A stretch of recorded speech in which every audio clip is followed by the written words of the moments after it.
กราบสบายดีมื้อสุขคนเนาะเข้าสู่สองเตื้อยสำหรับตอนเช้ามื้อนี้ข่อยก็เข้าป่าหรือว่าเข้าไร่ตอนนี้ข่อยยืนอยู่กลางป่าเหียพ้อยแล้วเฮาสิขึ้นไร่ที่บ่อนเฮาตัดไว้พื้นหั่นเพราะว่ามื้อนี้เฮาหาเวลาเอาไปแบกพื้นเพราะว่าพื้นที่เฮาตัดดังอยู่บ้านนี่ใกล้จะหมดแล้วเฮาต้องไปตัดเตาอีกไปเอาเตาอีกเดี๋ยวเฮาไปยักว่าหลายยายทางมีแต่ทุกคนติดตามติดตามชมน้ำเฮาแบบยาวๆเลยบรรยากาศยามเช้ามีแต่ลมพัดหนาวแห้ง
เรียบร้อยนะเฮาตัดเอาแต่เทิงตัดไว้บนเดียว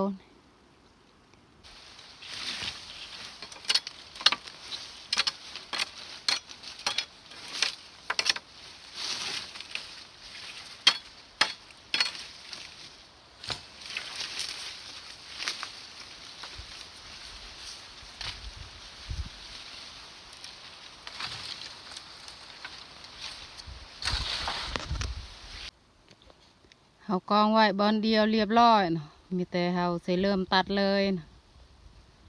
ส่วนพื้นที่เฮาตัดไว้บอนเฮาเหยียบเข้านี่เฮา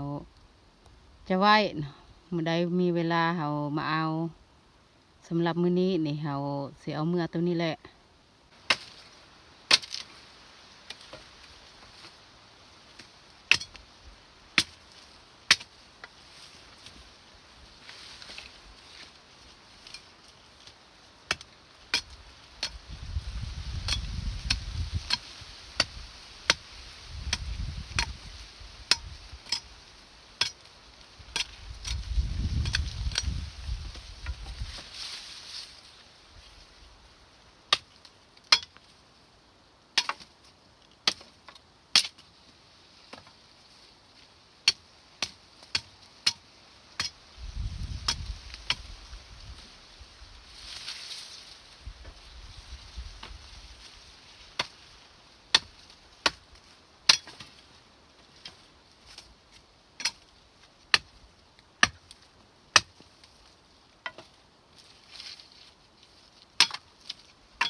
เรียบร้อยนะยัดพื้นพอดีพื้นที่เขาตัดกะเต็มกระพาเหลือน้อยนึงส่วนตัวยังเลือนี่เขาสิไปไว้บอนพื้นที่เขากองไว้เมื่อนั้นหลังจากเขายัดพื้นแล้วนี่เขาสิไปดึงเอาดอกแคมเพราะว่าเขาเห็นดอกแคมนี่มันออกลายแล้วเขาเอาสำใดสำหนึ่ง1 มัด 2 มัดเท่านั้นแต่ว่าบะแม่นเขาเจาะพื้นนี่เขาสิเอาลายแต่เขาเจาะพื้นนี่เขาเอาบลาย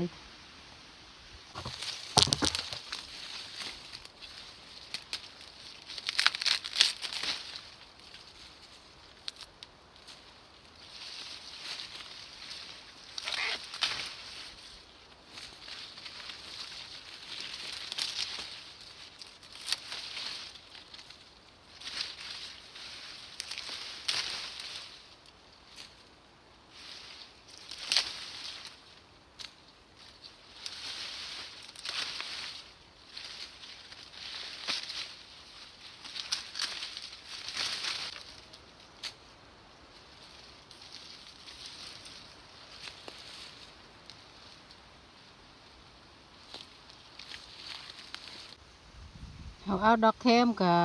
ได้ซำนี่เนาะดอกแคมนี่ย่างลายอยู่ป่าแต่ว่าเขาบ่เอาลายมีแต่เขาสิย่างกลับบ้านเขาสิย่างไปเบิงยาสูบกับมักแตงที่เขาปลูกไว้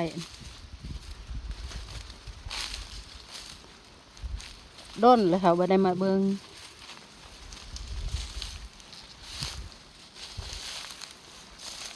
ป้าพี่น้องเอ้ยยาสูบนี่จนมีดอกแล้วนี่เห็นบ่กำลังขึ้น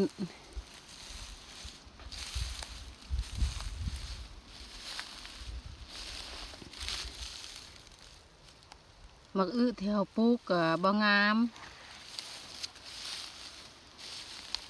คิดว่าบอนที่มีกองเพลิงแบบนี้แหละงามมักแตงกะเรื่อง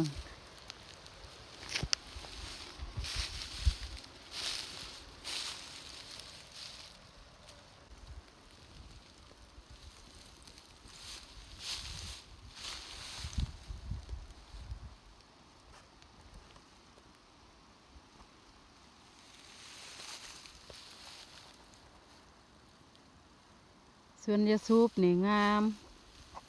แต่มักแตงมักพริกที่เขาปลูกไว้นี่ไม่เห็น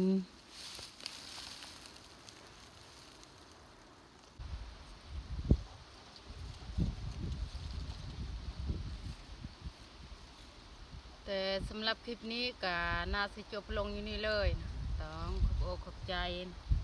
ทุกท่านที่เข้ามาเบิ่งมาชมเนาะแต่ต้นจนจบถ้ามักคลิปนี้ก็อย่าลืมฝากกดไลค์ถ้าถูกใจก็อย่าลืมฝากกดแชร์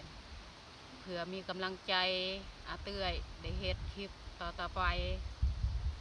ขอขอบใจบ๊ายบายเจอกันในคลิปต่อไป